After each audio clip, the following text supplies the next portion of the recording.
Loud and proud in the Six Towns and across the globe. We are Six Towns Radio. It's time for Running News with Phil, the Six Towns Runner. Welcome along to Boots Back Balls. First up today, I'd like to give a brief mention to the chap who set up the park run in Hanley, Tommy Hill, who is going to have to step back from his duties soon through new job commitments that are taking him out of the area. Just like to basically wish Tommy the very best of luck. He had a vision to bring parkrun to this area to encourage more people to take up an active lifestyle. And as I've said before, Hanley Parkrun is a completely free event. It's a 5k timed run that happens every Saturday morning at 9 a.m. on Hanley Park. All you need to do is register at the website parkrun.org.uk/Hanley. Tommy is also going to be doing his first half marathon tomorrow at the Potter's Half. So very best of luck, Tommy, in that. And I'm sure we all wish you very well for the future. And don't be a stranger. You know you love our hills at Hanley Park. So on to last Sunday's afternoon's race. Yeah, that's a bit confusing to say last Sunday afternoon's race. But yeah, the Westbridge 5 mile road race has a new time. And many people thought there might have been a low turnout. But in fact, there was a total of 204 runners who completed the course this year. And the winners from Tipton Harriers were Ben Gamble, and in the ladies' race, Trentham's Mandy Vernon, both proving they're hitting the right form to challenge for tomorrow's Potter's Half titles after winning their respective races at Westbridge. The local favourite from Stone, Ben Gamble, bided his time before moving clear a mile from home to eventually win in a time of 25 minutes and 36 seconds, with Telford duo Chris Davies second on 26 minutes 6 seconds and Mark Dalkins finishing third on 26:14, which might have been a shock for a few to see Mark and Chris not sort of bidding for the top honour themselves. In the women's race, Mandy Vernon from Trentham shrugged off the challenge from fellow veterans Ruth Watchcorn Rice of Staffs Moorlands AC and Michelle Borkle from Newcastle AC to win the women's race in 30 minutes and 46 seconds, with Ruth finishing in second place on 31:54 and Michelle just behind in third place with a time of 32 minutes. Now we're just going to go for a quick song, and then I'll be back in the studio live with a local hero of mine, Bryan Dale, who I'm sure many of you will know. So stick around for that, please.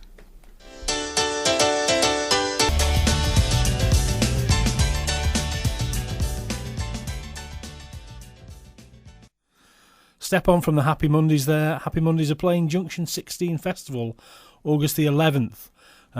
Tickets are available online from the Junction 16 Festival site, but also we'll be running a ticket competition for that shortly, so watch this space. I know Nigel has announced this morning that he's running a Status Quo tickets competition, and also we've got Union J tickets. If you go onto the Facebook site or our website, you'll find a link to get tickets for Union J over at the Junction 16 Festival in Crewe.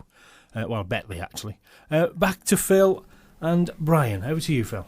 Cheers, Rob. Thanks very much. So for the last 4 years, he's been the president of the North Staffordshire Roadrunners Association. For more than 11 years now, he's been a race photographer, and he's been a top-class runner for over 30 years. Bryan Dale, it's an honour and a privilege to chat to you this morning. Thanks for inviting me, Phil. Cheers, mate. Pleasure to be with you. Very welcome. So nowadays, many runners will know you as the supportive chap with the camera, who's there come rain, shine or sleet, snow, in all conditions to photograph every single runner at all the local races in the area. But what many might not know is you've had a great running career too, coming fifth in the Potteries Marathon with a time of 2 hours and 34 minutes, first Vet 50 on 2 occasions in the Potteries Marathon, and wearing the England vest in the 1991 British Vets Cross Country Championships. Now those are just a few highlights, but what are your sort of memories from your running days, and do you have a sort of a best race that you look back on? Well, not really a best race film, but several best races. I mean, you mentioned one already, the Potteries Marathon there, and two others I'd like to pick out is probably the Uttoxeter Half Marathon and the All-Sager 5. Why I'm picking these three out in particular is I threw the rule book away, and from the gun, it was eyeballs out. I used to run at a very good even pace, and then hopefully over the last mile I could pick it up. But on these three races, on the start line, it'd go for it. Particularly the Uttoxeter one, I lined up with two other runners in my own league. Dropping names here, people might remember them. But some of the older runners, Jim Shemmett from the Moorlands, and Peter Wakefield from Sheffield Striders. We lined up on the start line. We looked at each other. Nothing was said, and we thought, this is it. This is going to be a tough one. And we set off as though it was an 100-metre sprint. And off we went for it, and we kept that pace up relentlessly, 5.5 minute miling, and we dropped Peter at about 10, and me and Jim were going for it, and we were looking at one another, but we weren't going to give in. We went down the big steep bank, as you know, entering the Uttoxeter racecourse, and Jim turned to me and said, look, bro, I've had a fantastic race today, shall we go and hold in hands? I looked at him and said, go on then, we'll do that. So we went in holding hands. I learned a lesson: never go in holding hands, because Jim suddenly turned to him. He says, "Well," but I says, "Thanks for that." He said, "Cause I think he would have outkicked me." He said, "I ran the kilo mile in the week, and I was starting to suffer a bit." I looked at him. I thought, charming, But then to rub salt in the wounds, when I saw the points, the league points in the North Staff Roadrunners, they given Jim 50 and me 45. So when I queried it, they said to me, "Oh, the computer can't handle half points." So I got done twice. And the other one was the All-Sager 5 again. That was also eyeballs out from the go. I was really chasing the North Staff Roadrunners record. I think it set it to 26 minutes 51 seconds by Evan Williams, a Welsh guy who used to come up from Shrewsbury. And I thought I was on form for it. Approaching 50, they're half decent times. Yeah. And I just failed by 2 or 3 seconds to break the record.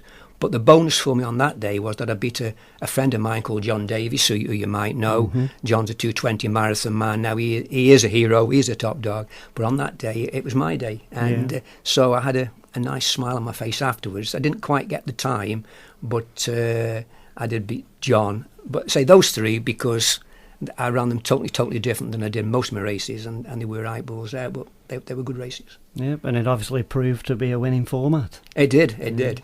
So, for somebody that started out in the sort of the lower leagues of the North Staff Runners Association and then progressed up gradually, what do you have any tips for a mediocre runner such as me as how I can get faster as I start to get older? Well, I think a problem with a lot of runners today, or coming into the sport, they want to be there tomorrow, the day after. Now, for me, it didn't work like that. We had sort of a 7-year plan, and the 7-year plan was sort of laying down a good foundation of stamina training. Long distance runs on a Sunday, going out on an evening for a long run, and build up the stamina. Once we got the stamina, and it was really as then we got interested in this, and we read the books, and we saw what the top stars were doing, and they were doing track work, and we thought, okay, we'll have a bash at track work. Well, I think we handled track work really, really well, because we had 5 years of stamina training, and we could handle the 800 metres, the 400 metres, the mile reps, because we had the strength to do it. And then a few years later, we read that Eamon Martin won the London Marathon, and we read up on his schedule, and he got hill reps, and we thought, yeah, we'll put some hill reps in. And I live in Clare Avenue up in Port Hill, and that's a steep bank, and we started to do that. Now, this 25 years ago, one of the guys who we should run with still does it. So we started to introduce things, but it didn't come straight away. I meet people now, and they've been around for 12 months, and what's your schedule? I'm thinking of doing an ultra. And you think, an ultra already, or even a marathon already. So I think that, don't rush things. Have a schedule, but build up a good base first. Otherwise, you're going to end up injured, and you will not achieve. And then start to put the icing on the cake. We had these 3 S's. You've got the stamina, then put some strength in, then put some speed in, and the 3 S's. And for me and for the guys I run with, because they all end up doing sort of 240, sub 240 marathons, 230 marathons, and finishing high up in the pots on that sort of training. So that's what I would say. Don't rush it. Take your time, and yeah. So you're in it for the long game. Yeah, in it for the long game. I think so. Yeah. Because there is quite there's lots of injuries these days that runners are always picking up. So yeah, it's probably a good point certainly to gradually build up and don't sort of push the distance. Yeah, for sure, Phil. Yeah. So what prompted you, Bryan, to start to take photographs at the races, and when did that sort of transform from the hobby to what we see now with the racephotos.org website? Well, I mean, you perhaps know, but some listeners might not know. I did these sort of times of 2:34, 26 minutes for 5 mile, 1:11 for a half marathon, all close on to 50. And because of that, I got picked for England to run in up in Scotland in a cross-country international, and the team won team gold. Brilliant. And that was all fantastic, but life is cruel, isn't it? I was out training the following Monday night up in Hartshill, and racing a colleague, and we turned a corner really, really sharp, and I ripped all my cartilage, really, really bad. And that was a life-changing experience for me. I lost all my friends, basically, because all my friends were runners. I had nowhere to go because I only ever went running. And for a couple of years I was in the wilderness. I was really lost in the wilderness. I know it wasn't life-threatening, but it was my life, was my running, and it had been taken away from me. I had an operation on the knee, wasn't really successful, and that was it for me. And 1 minute running for England, and also at the time, some guy who wanted to sponsor me to go to America to run in the Masters series. He thought, the expenses that it would cost him to send me, he would recoup by running on the Masters circuit there. So all that was ripped away from me. And then one day I was looking on the web, and I suddenly saw these race photographs on a website, and I thought, my eyes popped out of my head. I thought, wow, went really cold. I thought, I can do that. I can get back into running, be associated again with running, have the camaraderie that I used to have as a runner. And so that's what prompted me to take up race photography. And I borrowed a small camera off somebody. It wasn't an SLR, and I think All Sage was my first race. And I've still got all the photographs. I think I must have about 500,000 photographs of all the races that have taken place in the last 12 years. Wow. And that's why I'm in it, really, and also to put something back in the sport. As you know, I don't sell my photographs. They're on the website. People can download them for free. It's just my way of putting something back into the sport that I've loved all my life. So is that what sort of motivates you then on a cold, windy November day to sit there for hours on end, watching us lot pant and run past? Just to put, and it's I mean, I said on a forum recently, it's the next best thing to running. If I can't run, I'm going to take some photographs. And I know I do shout encouragement to runners as they pass, but it's not being what's the word I'm after, where you sort of I'm after the word where you patronising. Right. I'm not trying to be patronising. I really mean what I say. Yeah. And I sound very genuine. I get a thrill from it. I really get a thrill, and from the first runner to the last runner. I have a lady who runs, and she's always last. And I sit there an hour after, in the rain, in the snow, in the cold, and when she comes past, her name is Kathy Ling from Telford, and I say, Kathy, where have you been? She says.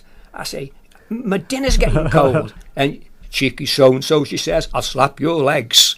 But she always brings me a sponge cake, so she must love me, really. Yeah. Right. Can I just ask you, you've obviously got a brilliant attitude to the sport, and Nigel, by the way, I did the occasional rugby report for Six Towns Radio, and I played until I was about 40 and really missed it when I retired. It took me 2 or 3 years to actually go down and actually watch games because I didn't really want to do it.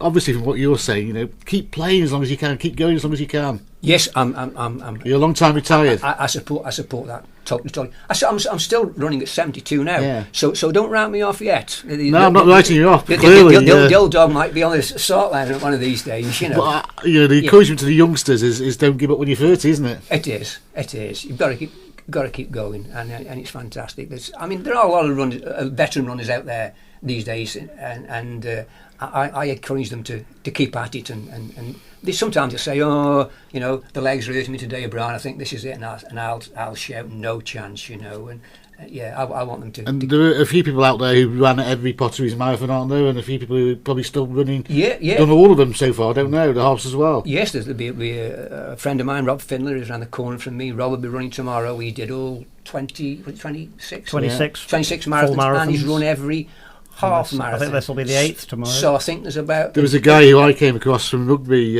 from Trenton Rugby Club, who ran every Potteries Marathon dressed as a policeman. I know him.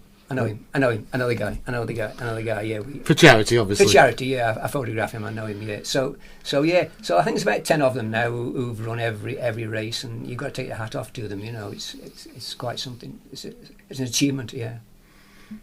And you always have some helpers at various races now, don't you? Just to try and cover as much of the race as possible.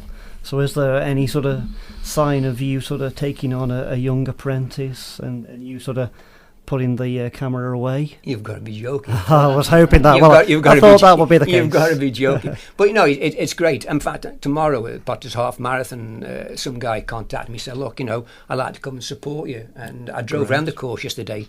I like to go down the course first, pick out a spot. I want some nice scenery. I want the sun in the right place, and I drove around the course for that. And he's helping me tomorrow. Yeah. I have a guy from your club, Walter Mozioak, and he helps me in lots of races.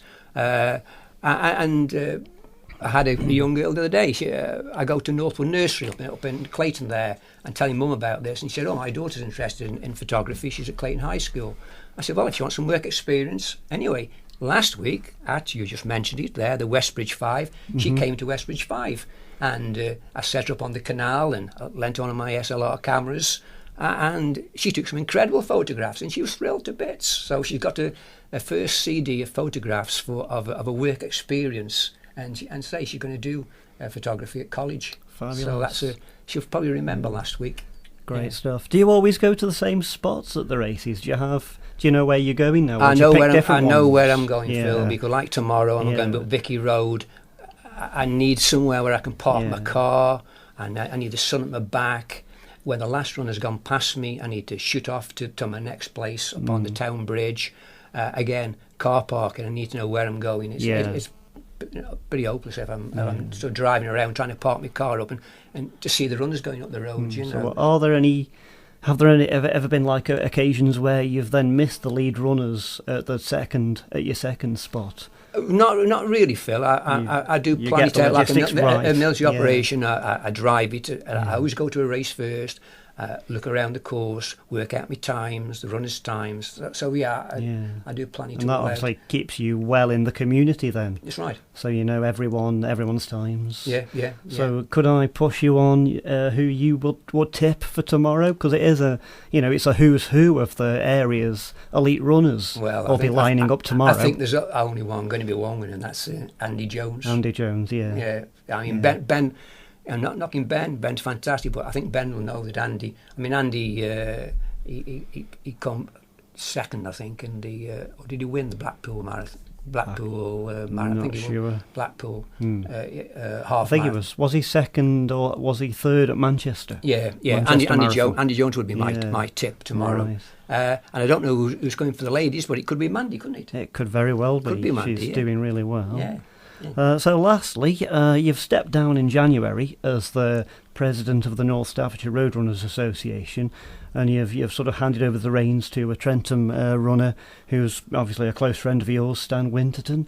Any tips for Stan on what the role's going to mean? It'd be very presumptuous of me to give Stan any tips. I mean, Stan's been at this game as long as I have. Yeah.